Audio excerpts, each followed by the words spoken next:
Hello friends, welcome back to Param institute. पिछले टॉपिक में हमने डिस्कस किया था बोन के बारे में और हमने ये बताया था कि हम ब्लड को नेक्स्ट टॉपिक में बताएंगे। तो देखिए हम इसी आप ही के कमेंट के कारण हमने लाया है नेक्स्ट टॉपिक जो है ब्लड। तो पहले ये ब्लड देखिए होता क्या है।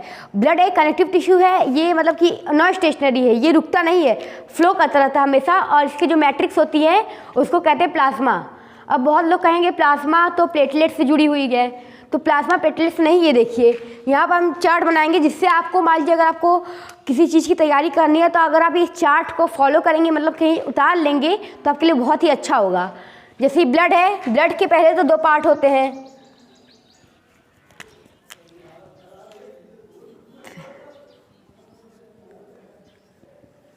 पहला होता है हमारा प्लाज्मा जो कि 55% अपना, ये देखिए प्लाज्मा को ब्लड की मैट्रिक्स भी कहा जाता है। ये टोटल 55% होता है ब्लड में। और अगला है हमारा ब्लड कॉर्पसल्स, ये देखिए यहाँ पर।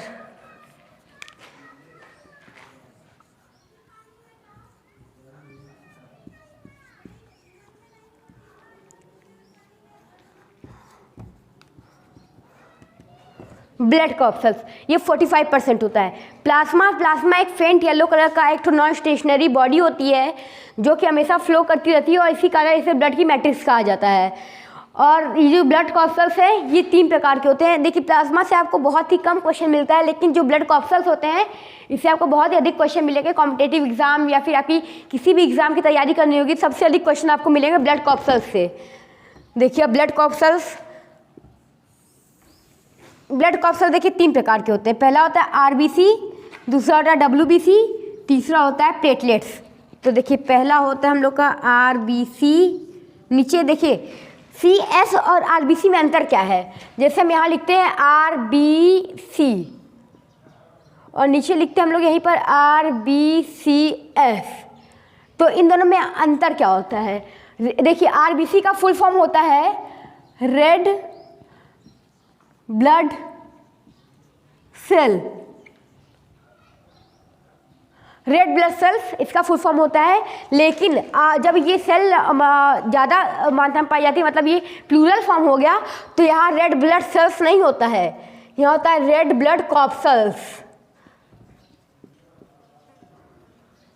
इसलिए हमने यहाँ पर कॉर्पसल्स का यूज़ किया है ताकि हम बता सकें ये प्लूरल फॉर्म है। आरबीसीएस और ये डब्ल्यूबीसीज और तीसरा होता है हमारा प्लेटलेट्स। देखिए यहाँ पर ये हो गया प्लेटलेट्स। अब देखिए आरबीसीज को कहा जाता है एरिथ्रोसाइट्स। पहले देखिए अब यहाँ पहले आपको पूरा चार्ट दिखा दें हम यहाँ पर। डब्ल्यूबीसी देखिए 2 प्रकार के होते हैं।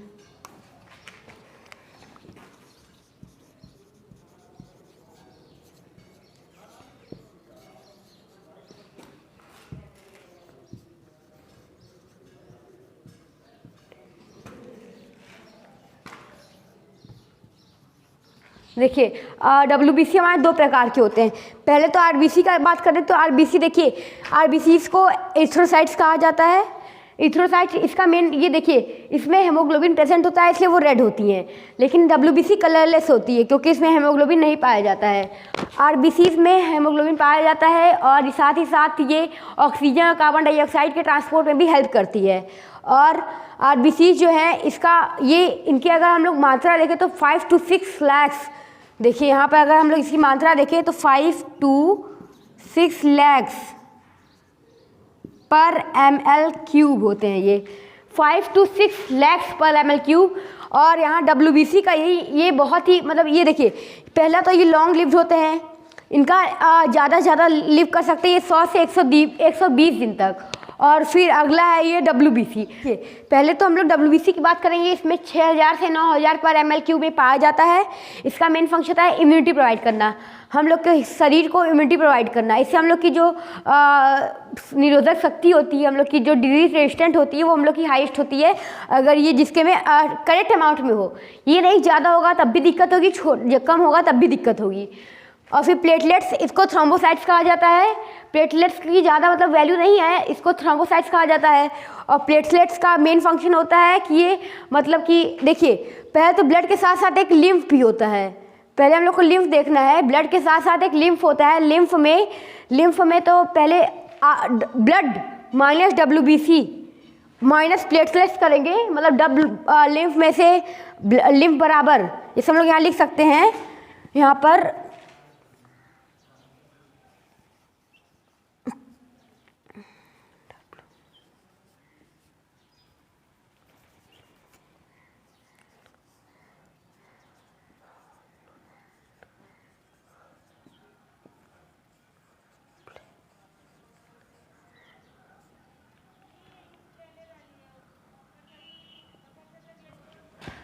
Lymph is equal to blood minus RBC minus platelets.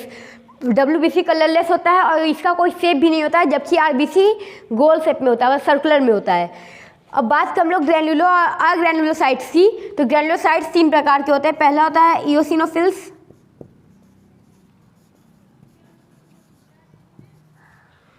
दूसरा होता है बेसोफिल्स,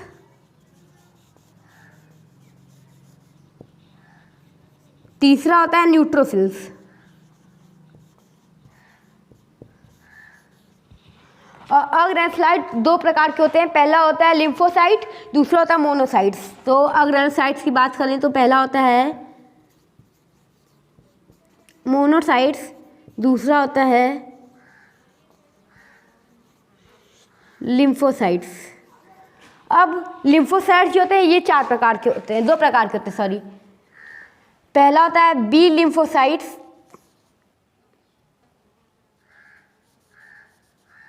लिम्फ डाल के हम छोड़ दे रहे हैं, इसका मतलब ये लिम्फोसाइट्स है। और दूसरा होता है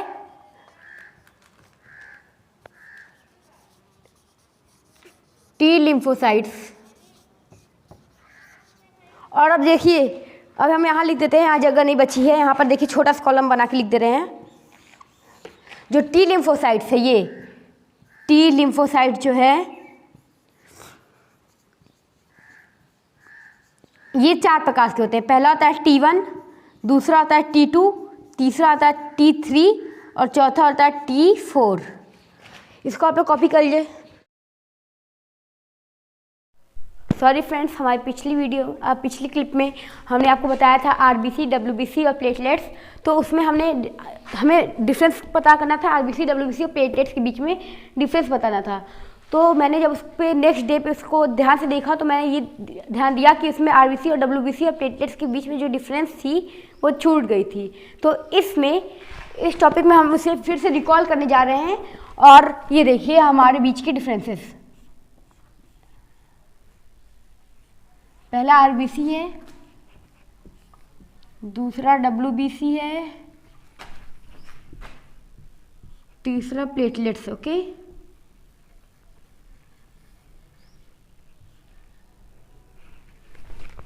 अब बात करते हम लोग RBC की।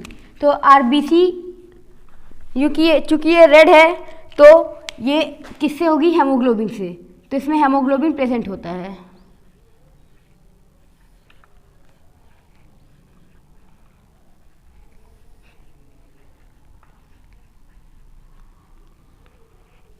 अब इसमें हेमोग्लोबिन प्रेजेंट होता है तो किस कलर की होती है? Red in colour.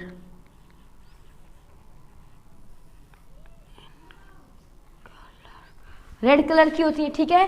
और अब इसमें की जो क्वांटिटी है, ये देखिए क्वांटिटी जो होती है इसकी होती है 5 to 6 लाख पर ml³, ठीक है। चौथा पॉइंट है ये लॉन्ग लिव्ड होती है। सब इन तीनों में सबसे अधिक लाइफ स्पैन इनका होता है, जो कि होता है 100 to 120 डेज की, ठीक है। अब इसका मेन फंक्शन क्या होता है? तो इसका मेन फंक्शन होता है ट्रांसपोर्टेशन करना।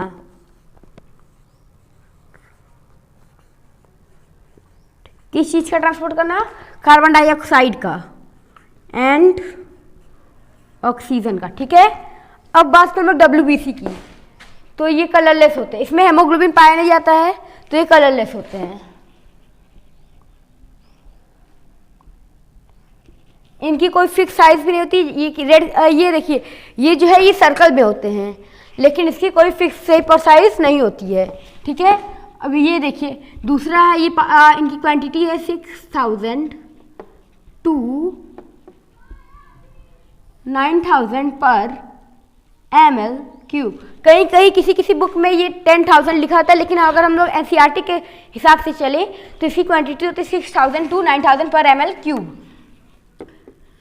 ये देखिए इसका, ये शॉर्ट लिव्ड होते हैं जिनकी लाइफ होती है केवल 3 to 4 डेज की।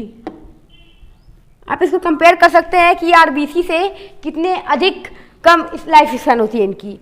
और चौथा होता है ये इसका मेन फंक्शन देखिए इसका क्या होता है, इम्यूनिटी प्रोवाइड करना।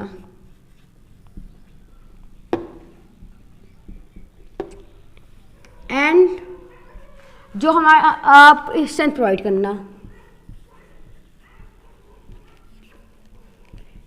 ये हमें डिजीज रेजिस्टेंट भी बनाते हैं।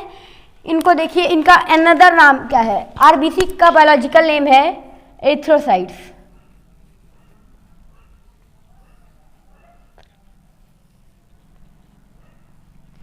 WBC कहा जाता है ल्यूकोसाइट्स,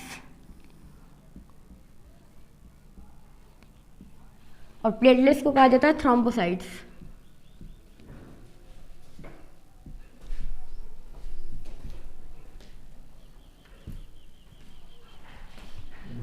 अब बात करते हैं प्लेटलेट्स की। तो देखिए प्लेटलेट्स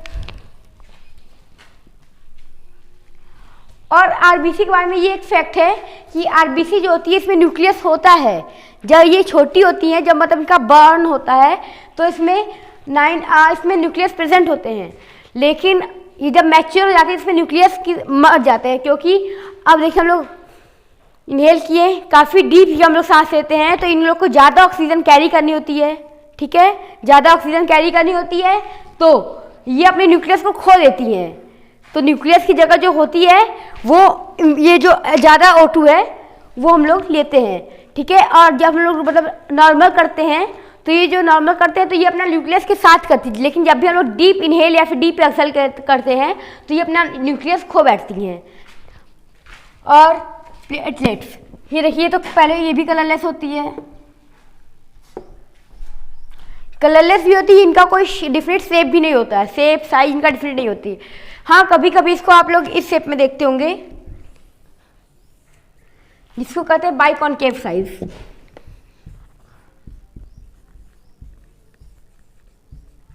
क्या कहते हैं, बाइकॉनकेव, ठीक है। और इसकी क्वांटिटी है 2 to 4 lakhs, 2 to 4 lakhs पर ml³, ठीक है। इसका मेन फंक्शन देखिए, इसका मेन फंक्शन है हमारी ब्लड की क्लॉटिंग। जब हम लोग को ब्लड आता है, मतलब हम लोग चोट लग जाती है, ब्लड वहाँ से गिरता है, कुछ देर बाद वो अपने आप जम जाता है, क्लॉट हो जाता है। किसी का होता है प्लेटलेट्स के कारण। हेल्प्स इन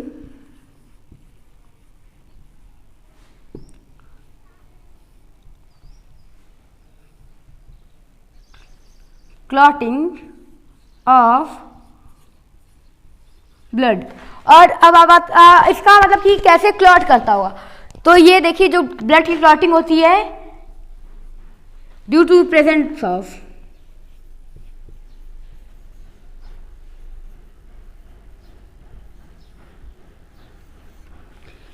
थ्रोम्बोप्लास्टिन,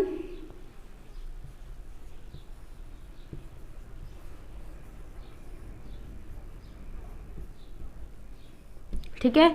और ये जो होता है हमारे यहाँ फाइब्रिनोजन, विटामिन के, ये भी प्लेटलेट्स पाए जाते हैं। फाइब्रिनोजन जो है या फिर इसको फाइब्रिनोजन जो होता है वो हमारे बॉडी का एंटीकोगुलेंट मटेरियल है। अब एंटीकोगुलेंट मटेरियल मतलब जो जिसमें हीट ज़्यादा नहीं होती है, जो हीट के प्रति मतलब एंटीवायरस, मतलब वायरस के प्रति एंटीवायरस का मतलब होता है वायरस के प्रति जो मतलब कि बच सकते हैं, या फिर वायरस जिनको नहीं होता है। ऐसे ही एंटी, अब हम आपको कैसे बताएं एंटी का मतलब, जैसे कि मेडिकल में देखिए, मेडिकल ब्रांच में एंटी का मतलब होता है anti vaccine, anti tetanus, tetanus होने से जो रोकता है। ऐसे एंटीकोगुलेंट जो हमारी बॉडी के हीट है उसको रोकता है, ठीक है। अब देखिए यही देखिए ये डिफरेंस हमारी,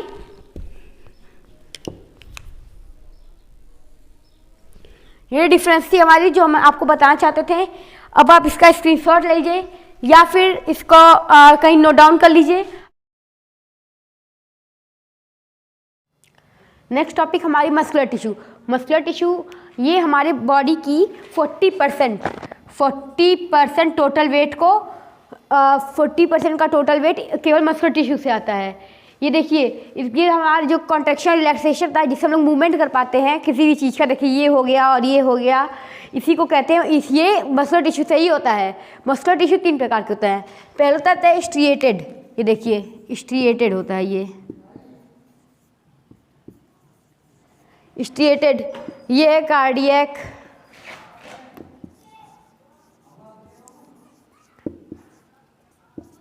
और ये होता है स्मूथ। स्ट्रिएटेड, स्मूथ, कार्डियक 3 प्रकार की होती हैं मसल्स। स्ट्रिएटेड देखिए, स्ट्रिएटेड में देखिए आपको ये बैंड दिख रहा होगा, ये देखिए डार्क है, ये इधर पूरा, ये पूरा लाइट है, ये देखिए पूरा लाइट है, ये डार्क है, ये पूरा लाइट है, ये डार्क है, लाइट डार्क ये है। तो इसमें देखिए ये जो डार्क और लाइट बैंड दिख रही है आपको, ये वाली देखिए, ये वाली जो डार्क एंड लाइट बैंड दिख रही है आपको, उसी को कहते हैं स्ट्रिएशन। देखिए इसमें स्ट्रिएशन प्रेजेंट होती है, इसमें बहुत कम होती है स्ट्रिएशन, इसमें होती नहीं, सॉरी, इसमें स्ट्रिएशन नहीं होती है। और देखिए इसमें भी ऐसे ऐसे बैंड होता है, ये देखिए,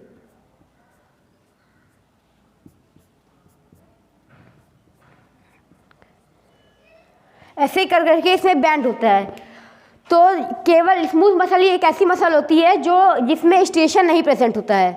ये देखिए इसमें केवल सिंगल न्यूक्लियस होता है, ये देखिए सिंगल न्यूक्लियस होता है सब में, ये देखिए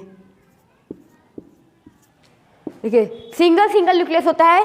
लेकिन और ये दोनों मल्टी न्यूक्लिएटेड होती हैं, सॉरी ये यूनि न्यूक्लिएटेड होता है, ये भी यूनि न्यूक्लिएटेड। देखिए यहाँ सिंगल न्यूक्लियस दिख रहा है आप लोग को, पर इसमें देखिए हर में, यहाँ देखिए ये देखिए इसमें खूब बहुत ढेर सारा न्यूक्लियस होता है, इसलिए इसे मल्टी न्यूक्लिएटेड कहते हैं, ठीक है। उसके बाद कॉन्ट्रैक्शन, देखिए इसमें बहुत ही तेज़ी से होता है कॉन्ट्रैक्शन, इसमें बहुत ही मतलब कि ना के बराबर होता है, और इसमें रैपिड होता है। जैसे हार्ट जो पंप करता है, स्पीड में नहीं करता है, बहुत धीरे भी नहीं करता, बहुत तेज़ भी नहीं करता, नॉर्मल में चलता है। लेकिन ये देखिए स्ट्रिएटेड, देखिए हम लोग जितना तेज़ चाहें जितना कम चाहें अपने हिसाब से कर सकते हैं।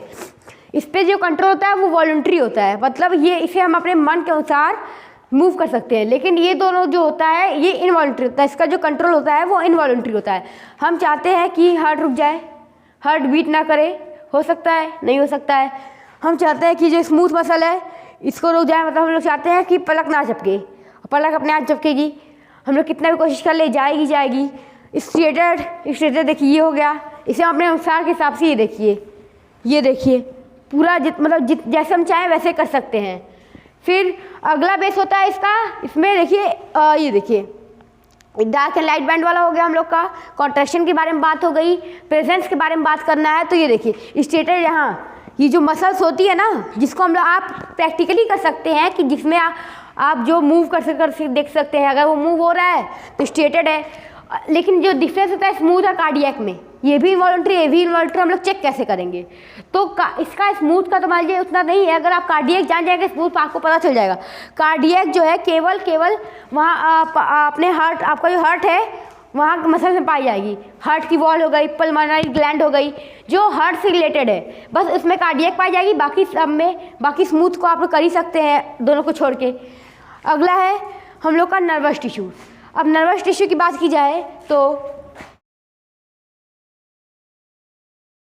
अब बात करते हैं हम लोग नर्वस टिश्यू की। ये देखिए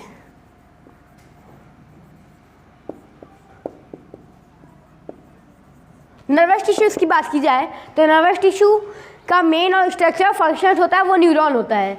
और हमारी पूरी बॉडी में अबाउट 100 मिलियन न्यूरॉन्स पाए जाते हैं, जिसमें से 90 मिलियन न्यूरॉन्स केवल ब्रेन में पाए जाते हैं। कहाँ पाए जाते हैं? ब्रेन में। और बाकी जो 10 मिलियन है वो पूरे होल बॉडी में पाए जाते हैं। अब देखिए ये हम आपको अब देखिए न्यूरॉन्स का, नर्वस टिश्यू की बात करना नहीं, क्योंकि उसका जब मेन और स्ट्रक्चर फंक्शन न्यूरॉन्स है, तो हम लोग को न्यूरॉन्स के ही स्ट्रक्चर के बारे में पढ़ना होगा। तो न्यूरॉन्स देखिए, यहाँ पर न्यूरॉन्स का डायग्राम बना रहे हैं हम।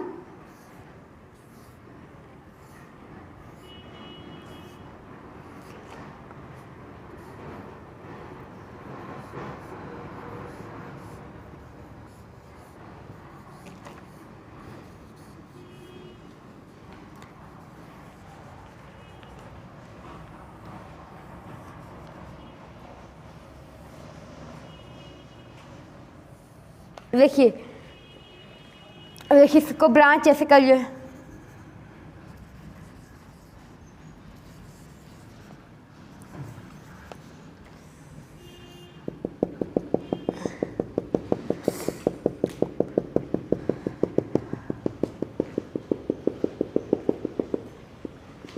देखिए ये हम लोग का न्यूरॉन का डायग्राम है। किसका है? न्यूरॉन्स का।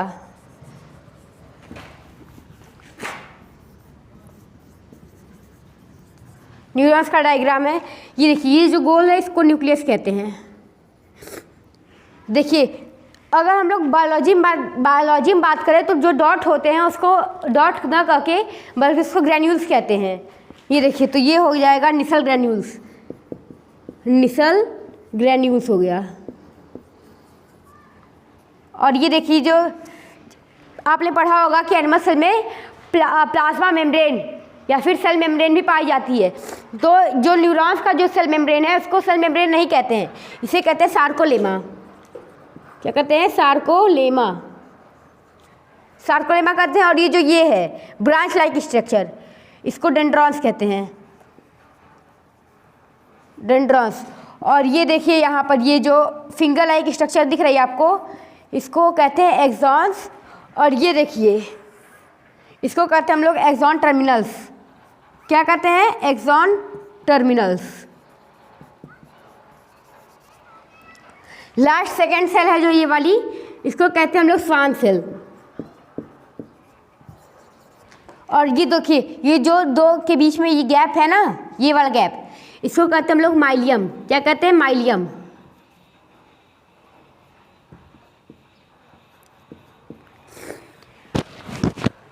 उसके बाद देखिए, अब हमें मान लीजिए कहीं हमारा पैर कांटे पे चला जाता है तो हम लोग अपना तुरंत पैर हटा लेते हैं, या फिर हमारा हाथ कहीं गर्म चीज़ पे चला जाता है हम लोग तुरंत हाथ हटा लेते हैं। तो इसकी स्पीड पहले तो ये जो न्यूरॉन्स होती है इसकी स्पीड बहुत तेज़ होती है। न्यूरॉन्स देखिए, न्यूरॉन्स का जो जैसे आप लोग जानते हैं हेडक्वार्टर, सारे काम हेडक्वार्टर से जब बोला जाएगा तभी होगा, या फिर कोई काम होता है तो वो हेडक्वार्टर पे जाके पहले उसको कंफर्म किया जाता है। इसीलिए हेडक्वार्टर कहते हैं इसके स्पाइनल कॉर्ड को या फिर ब्रेन को। नर्वस टिश्यू के दो हेडक्वार्टर होते हैं, पहला होता है स्पाइनल कॉर्ड, दूसरा होता है ब्रेन। लेकिन ब्रेन मतलब कि जो ब्रेन है वो ज़्यादा मोस्ट पावरफुल होता है इसमें। तो कोई भी हम लोग को चोट वगैरह लगती है तो ब्रेन तक इतना फास्ट रिस्पॉन्ड हो जाता है कि आप जाते हैं कोई भी हॉट ऑब्जेक्ट पे टच होता है तुरंत आपका हाथ हट जाता है वहाँ से। ये जब आप सोच लें कितने कम टाइम में जाता है न्यूरॉन्स पास होते हुए जाते हैं ब्रेन से वापस आ जाते हैं, और वहाँ हम लोग को हाथ को कमांड देते हैं कि हटा लो तो ये हट जाता है यहाँ पर। अब देखिए, ये न्यूरॉन्स के बेसिकली ये चार पार्ट होते हैं, डेंड्रॉन्स, एक्सॉन, एक्सॉन टर्मिनल्स, और ये जो पार्ट है ये वाला,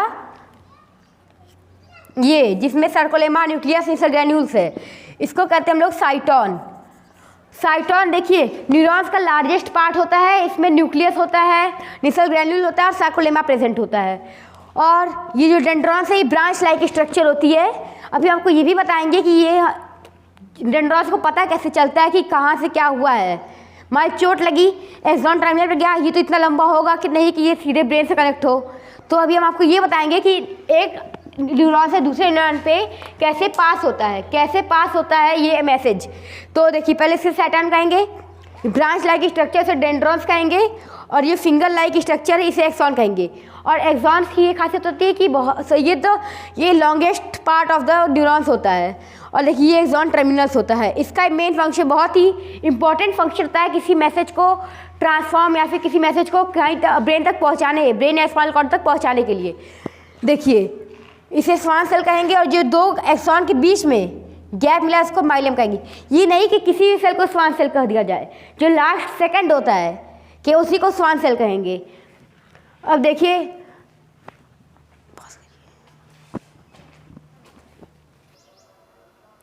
अब आपको ये बताएंगे कि ये जो मैसेज है वो पास कैसे होता है ब्रेन तक। देखिए ये जैसे न्यूरॉन्स आपस में ऐसे कनेक्टेड होते हैं, थोड़ी थोड़ी स्पेस देखिए, ये पूरा इसमें अटैच नहीं होगा, थोड़ी थोड़ी स्पेस देख के होगा। देखिए जैसे ये देखिए, ये मैसेज जा रहा है यहाँ से, मान लीजिए मैसेज है आपका, देखिए ये है हम लोग का मैसेज, ये देखिए मैसेज हम लोग का, ये फिर यहाँ जाता है और इस पे जाके जब एक्सॉन टर्मिनल का जो ये है यहाँ से जंप करता है, यहाँ पर जो ये जो गोला है ये एक्सॉन टर्मिनल का जो एंड है, पॉइंट है, ये सर्कुलर पॉइंट, इस पर ये बाउंसर टाइप का वो यूज़ होता है। यहाँ जाते हैं तो यहाँ से बाउंस हो जाता है मैसेज, जो बाउंस होके सीधा डेंड्रॉन तक जाता है और डेंड्रॉन से फिर साइटोन जाएगा, साइटोन एक्सन को देगा। यहाँ से देखिए ये आया, यहाँ से ये आया, यहाँ से वापस जाएगा, यहाँ से जाएगा, फिर ये वापस यहाँ जाएगा। फिर देखिए यहाँ साइटोन है, यहाँ ये बाउंसर लगा है, बाउंसर फिर जंप होगा, यहाँ जाएगा, फिर ऐसे ही करते करते दूसरे न्यूरॉन तक जाएगा। और एक बार ऐसा आएगा कि ये देखिए यहाँ पर जैसे कि ये न्यूरॉन रहेगा आपका,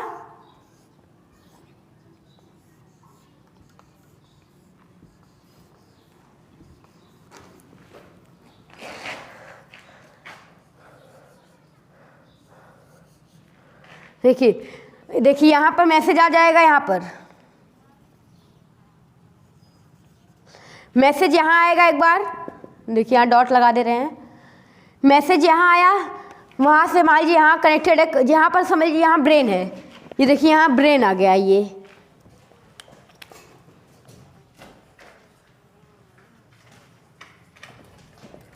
ब्रेन है या फिर स्पाइनल कॉर्ड है, कुछ भी। यहाँ पर मान लीजिए 2 हेडक्वार्टर होते हैं, दोनों में से कोई भी एक, स्पाइनल कॉर्ड या फिर ब्रेन, कोई भी हेडक्वार्टर होगा।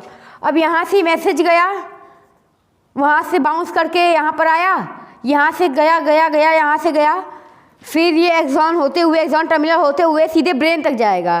और फिर जिस पास से ये आया था ब्रेन, इसको बताएगा कि हाँ यहाँ से हाथ हटाना है, यहाँ खतरा है, तो ये वापस जाएगा, यहाँ से घूमते हुए यहाँ जाएगा, मतलब सारे नर्वस टिश्यू कनेक्टर होगा। और यहाँ मान लो यहाँ चोट लगे तुम्हारे हाथों में, तो यहाँ से जाएगा ऐसे यही होते हुए, जहाँ जैसे मतलब सेम पास रहेगा। अब आप सोचेंगे कि यहाँ बाउंस कैसे करेगा यहाँ से यहाँ, तो लेकिन देखिए ध्यान से देखिएगा तो यहाँ नीचे भी है, अब वो चाहेगा तो यहाँ से यहाँ चला जाएगा, क्योंकि इसमें बाउंसर लगे होते हैं, जो डेंड्रॉन्स होते हैं, वो ब्रांच होता है जो डेंड्रॉन्स का, उसमें बाउंसर लगे होते हैं छोटे छोटे। और इसका बाउंसर नहीं कहेंगे, इसको कुछ और कहा जाता है, लेकिन इसमें हम लोग ऐसा बाउंसर समझेंगे, क्योंकि बाउंसर पे जैसे आप खड़े होंगे वो जंप कर देगा, आपको जंप करा देगा। तो फिर ये वापस जाएगा, यहाँ मैसेज देगा कि हाँ हाथ हटा लो, तो वापस हटाएगा। सारा काम ये ब्रेन कहेगा तभी होगा, ब्रेन है या फिर स्पाइनल कॉर्ड, देखिए यहाँ पर है ना, जब तक ये आपको बताए नहीं कि हाथ हटाना है। कभी कभी किसी का हाथ अपाहिज हो जाता है, तो फिर देखिए अगर आपका हाथ काम नहीं कर रहा है, क्यों? क्योंकि आपको अगर कोई चोट लग रही है, तो आप यहाँ का मान लीजिए न्यूरॉन खराब है आपका, तो ये आपको चोट लगी, आपको जा रहा है न्यूरॉन तो जा ही रहा है, लेकिन ये जो डैमेज न्यूरॉन है यहाँ पर, इधर मान लो पूरा बॉडी का पूरा डैमेज है। जैसे आप लोग को कभी कभी लगाते हैं सुन्न, वो इंजेक्शन लगवाते होंगे, जब किसी का ऑपरेशन होता है तो वहाँ सुन्न किया जाता है, कोई इंजेक्शन लगा के। सुन्न करने का मतलब ये होता है कि वहाँ जितने भी न्यूरॉन पाए जाते हैं सबको मतलब डिसेबल कर, डैमेज नहीं करेगा, पूरा डिसेबल करेगा। मैसेज जाएगा, डैमेज करेगा तो फिर वो वहाँ जाएगा कैसे, बहुत टाइम लगेगा उसको ग्रो करने में। डिसेबल किया जाता है कुछ देर के लिए, ताकि यहाँ पर आपको मान हाथ काटा गया, यहाँ से गया मैसेज कि दर्द हो रहा है, तभी ना दिमाग को पता चलेगा हाँ भाई दर्द हो रहा है, हटा दो। फिर यहाँ गया, यहाँ जा ही नहीं पा रहा है, तो वो कुछ भी कर रहा है, आपको कोई मतलब नहीं, कुछ पता नहीं चल रहा है। लेकिन आप देख रहे हैं क्योंकि आपका जो आई वाला है, आई का न्यूरॉन जो ब्रेन से कनेक्टेड है, उसको पता चल रहा है, आपको दर्द नहीं महसूस होगा। यही न्यूरॉन्स का यही मेन फंक्शन न्यूरॉन का यही था।